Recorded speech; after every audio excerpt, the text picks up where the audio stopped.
একটি গুরুত্বপূর্ণ নামাজ নিয়ে আলোচনা মসলা। শায়েখ কি বলছে একটু সকলে মনোযোগ দিয়ে শুনুন ইনশাআল্লাহ।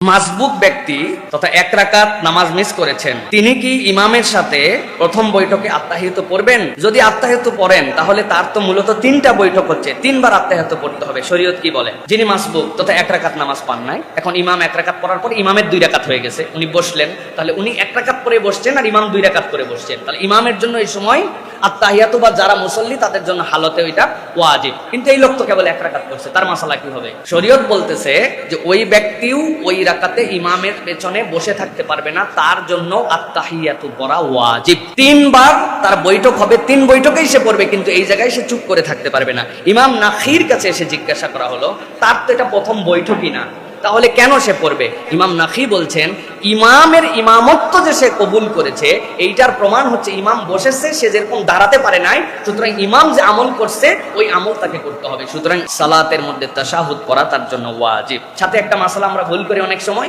ইমাম সিজদায় চলে গেছে, উনি দাঁড়ায় আছে যে আমার তো এই রাকাত পাই নাই, অতএব উনি দাঁড়ায় থেকে হাতটা পরিষ্কার করতেছে না, বরং রাসূলুল্লাহ সাল্লাল্লাহু আলাইহি ওয়াসাল্লাম থেকে নির্দেশনা হচ্ছে তুমি যেই হালতে নামাজ পাবে ওই হালতেই তুমি শরীক হয়ে যাবে। এক সিজদায় এক রাকাতে একটা ছোট্ট একটুখানি তাসবিতে শরীক হতে পারছো, তুমি তারপরে হালতে যুক্ত হয়ে যাও, তুমি অপেক্ষা করে তার উঠার বসার অন্য কোনো হালতে আসার জন্য অপেক্ষা করা যাবে না।